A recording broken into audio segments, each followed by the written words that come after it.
உலகம் முழுவதும் உள்ள சன்லைஃப் தொலைக்காட்சி நேயர்களே, உங்கள் அனைவருக்கும் வணக்கம்.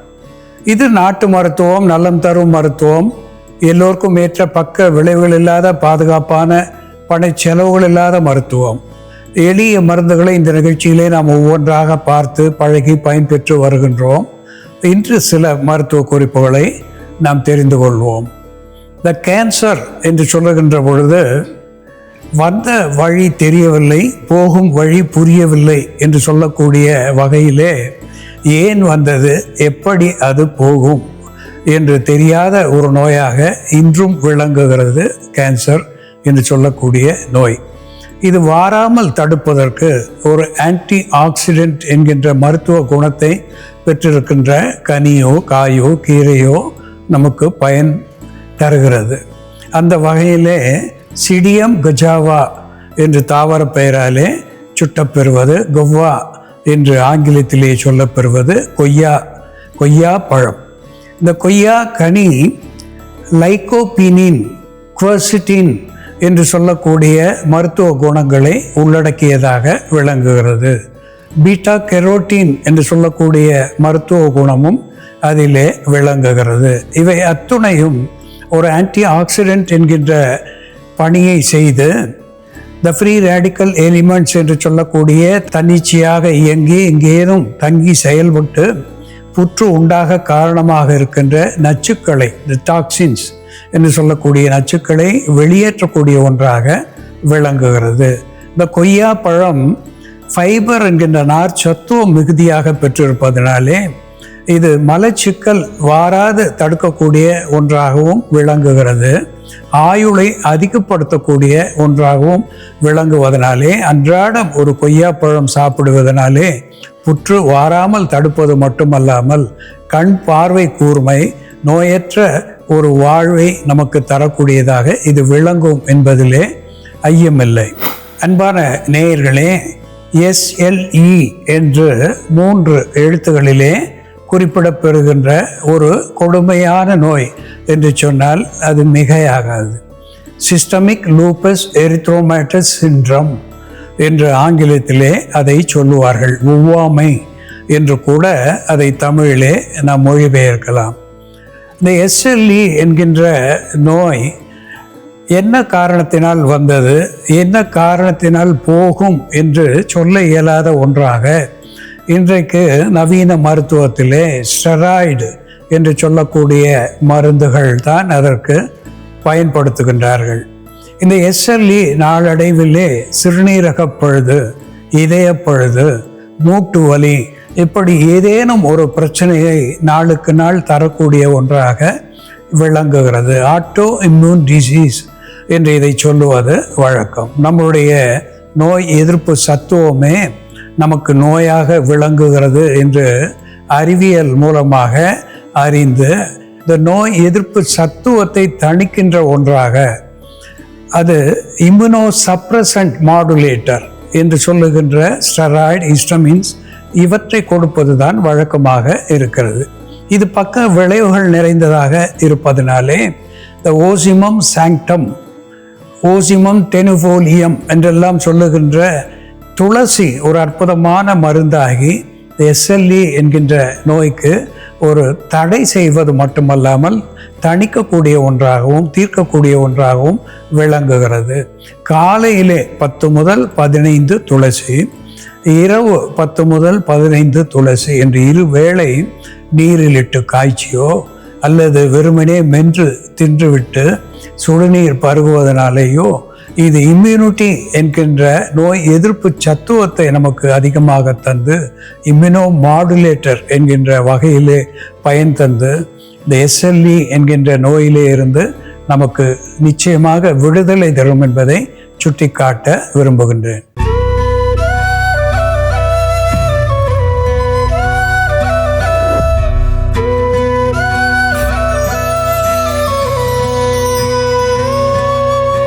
அன்பான நேயர்களே, ஏகில்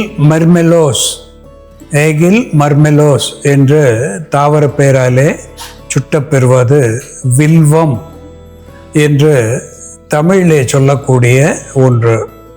வில்வ இலை இந்த வில்வ இலை ஈசனுக்கு மிக உகந்த ஒன்றாக திகழ்கிறது.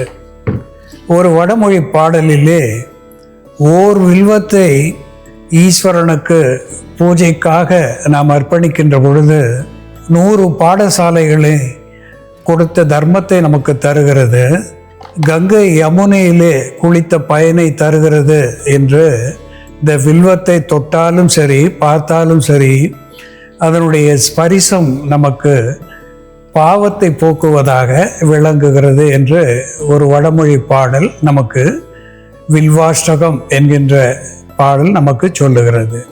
பல்வேறு புண்ணியங்களை இது நமக்கு தருவதாக இருப்பதனாலே ஈசனுக்கு ஒரு வில்வத்தினாலே பூஜை செய்வதனாலே எப்படிப்பட்ட புண்ணியங்கள் கிடைக்கிறது.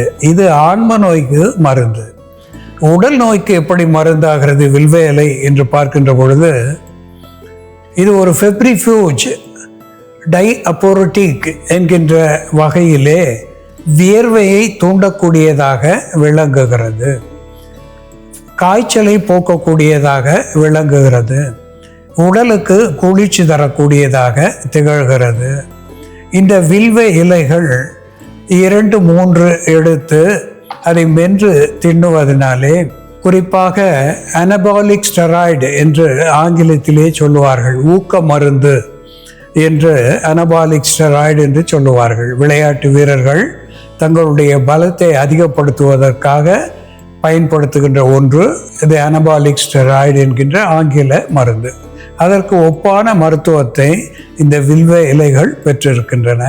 இந்த வில்வ இலைகளை உள்ளுக்கு 2-3 இலைகள் எடுத்து மென்று தின்றுவிட்டு தண்ணீர் குடிப்பதனாலே உடலுக்கு பலத்தை தருகிறது. கல்லீரல் மண்ணீரல் நோய்களை போக்கி ஒரு ஹெப்படோ புரொடெக்டிவ் என்கின்ற மருத்துவ குணத்தை இது தருகிறது. வியர்வையை இது வெளிவரச் செய்கிறது, உடலுக்கு குளிர்ச்சி தருகிறது. இதனுடைய கனிகள் பார்க்கின்ற பொழுது ஒரு லாக்ஸேட்டிவ் என்கின்ற மருத்துவ குணத்தை இதனுடைய கனிகள் பெற்றிருக்கின்றன. சளியை கரைக்கக்கூடியதாகவும் திகழ்கின்றன. கல்லீரல் மண்ணீரல் நோய்களுக்கு இது மருந்தாகி பயன் தருகிறது. சிறுநீரக கோளாறுகளை சிக்கல்களை போக்கக்கூடியதாக இந்த கனியினுடைய தசைப்பகுதி நமக்கு பயன் தருகிறது. இந்த வில்வத்தினுடைய பழத்தினுடைய ஓட்டை நாம் நீரில் இட்டு இழைத்து வெண்புள்ளிகள் என்று சொல்லுகின்ற லூகோடெர்மா என்கின்ற நிறமி குறைபாட்டுக்கு மேலே பூசுவதனாலே அந்த நிறத்தை இது பழைய நிலைக்கு கொண்டு வரக்கூடிய ஒரு மருந்தாக விளங்குகிறது. தேமல் படை போன்றவற்றுக்கும் இந்த வில்வ ஓடு நீரோடு இழைத்து மேலே பூசுவது ஒரு மருந்தாகி பயன் தருகிறது. அன்பான நேயர்களே, இந்த வில்வம் எப்படி மருந்தாகிறது என்று செயல்முறையிலே பார்ப்போம் வாருங்கள். நேயர்களே, நாம இன்னைக்கு வில்வ பழத்தை பயன்படுத்தி நெஞ்செரிச்சல், அல்சர், மூலம், சீதக்கழிச்சல் போன்ற பிரச்சனைகளை சரி செய்யக்கூடிய ஒரு சர்பத் எப்படி தயார் பண்றதுன்னு பார்க்கலாம். இதே சர்பத்தை நம்ம வெயில் காலத்துல உடல் சூட்டை தணிக்கக்கூடிய மருந்தாகவும் பயன்படுத்தலாம். இதற்கு தேவையான பொருட்கள்: வில்வப்பழம், வெட்டிவேர், ஏலக்காய், வெல்லம். ஒரு பாத்திரத்துல நம்ம வெல்லம் எடுத்துக்கலாம். இந்த வெல்லத்தை நம்ம கொஞ்சமா நீர் விட்டு கரைச்சிடலாம். வெல்லத்தோட கொஞ்சம் நீர் விட்டு நம்ம நல்லா கரைச்சிட்டு கொஞ்சம் பாகு பதத்துக்கு திக்காகணும். திக்காகும் பொழுது நம்ம மற்ற பொருட்கள் எல்லாம் சேர்த்துக்கலாம். இந்த வெல்லம் கரையும் பொழுதே நம்ம இதோட ஏலக்காய் சேர்த்துக்கலாம். ஏலக்காய் பொடி பண்ணி வச்சிருக்கோம். வில்வ பழத்தை உடைச்சி அது உள்ள இருக்கக்கூடிய இந்த சதை பகுதியை மட்டும் தனியா எடுத்து புளி ஊற வைக்கிற மாதிரி தண்ணி விட்டு அதை ஊற வச்சு அதுக்கப்புறம் அதை கையால பிசைஞ்சு இங்க வச்சிருக்கோம். இந்த மாதிரி நம்ம ரெடி பண்ணி வச்சுக்கணும். இதை வடிகட்டி இந்த பாகோட நம்ம சேர்க்க போறோம். அதே போல நம்ம ஏற்கனவே வெட்டி வேற ஒரு 3 மணி நேரம் நீர்ல நல்லா ஊற வச்சு வச்சிருக்கோம். இந்த வெட்டி வேர் ஊறின தண்ணியும் நம்ம வடிகட்டி இதோட சேர்க்கணும். வெல்லம் கரைஞ்சி கொஞ்சம் திக்காக ஆரம்பிச்சிருச்சு.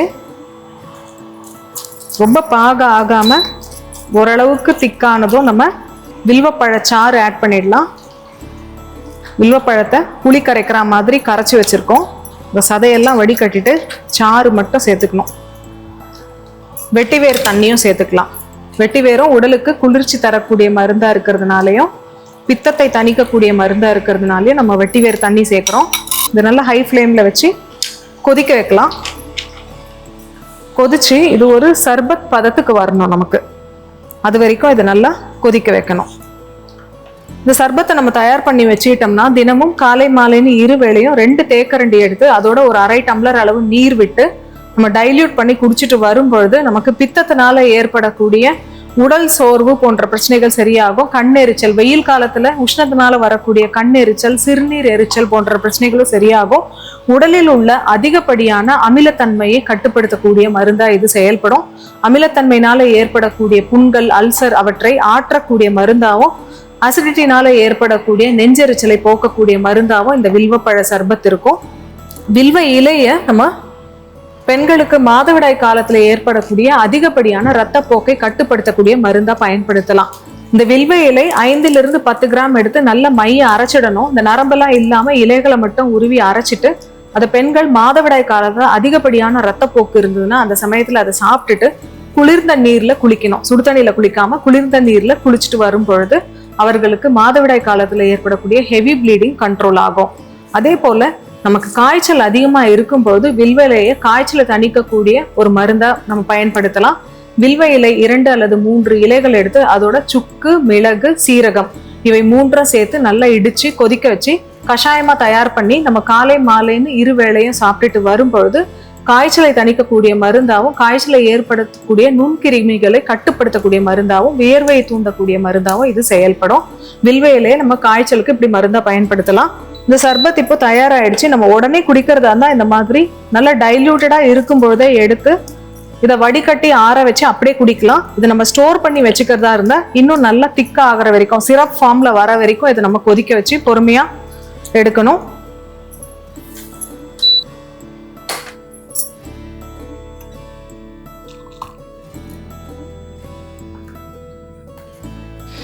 அல்சர் இருக்கிறவங்க தினமும் காலையில காஃபி, டீ அவாய்ட் பண்ணிட்டு அதற்கு பதில் வெறும் வயிற்றுல இந்த வில்வப்பழ சர்பத் தொடர்ந்து எடுத்துட்டு வரும் பொழுது அல்சரை குணப்படுத்தக்கூடிய மருந்தா இது செயல்படும்.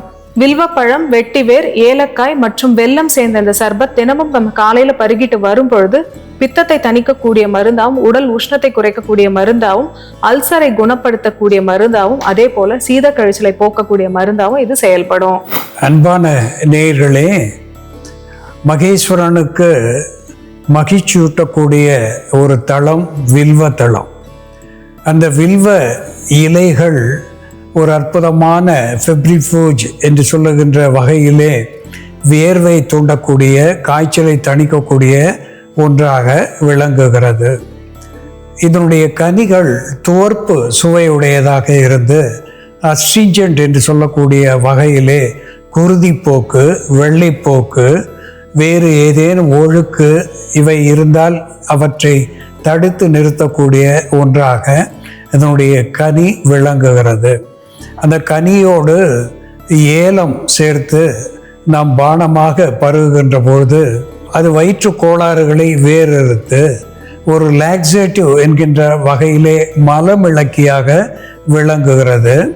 வயிற்று புண்களை ஆற்றக்கூடிய ஆன்டி அல்சரேட்டிவ் என்கின்ற மருத்துவ குணத்தை இது பெற்றிருக்கிறது. இந்த வில்வத்தினுடைய பழம் என்பது ஒரு சர்பத்தாக நாம் பயன்படுத்துகின்ற பொழுது ஆண்மையை வளர்க்கக்கூடிய அப்ரோடிசியாக் என்கின்ற மருத்துவ குணத்தை அது பெற்றிருக்கிறது. இந்த வில்வ மரத்தினுடைய பிசின் கூட பாதாம் பிசின் போல, கருவேலம் பிசின் போல நாம் இரவிலே பாலோடு பருகுகின்ற நிலையிலே விந்து அணுக்களை அதிகப்படுத்துகிறது.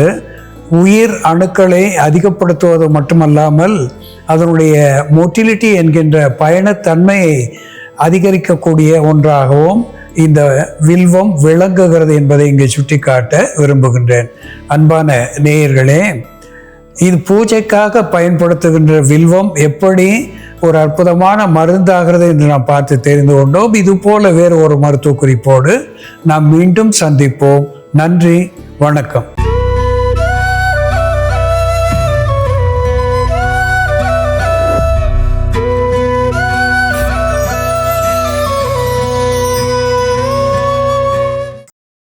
இன்னும் பல வீடியோக்களை காண சன்லைஃப் சேனலை சப்ஸ்கிரைப் பண்ணுங்க.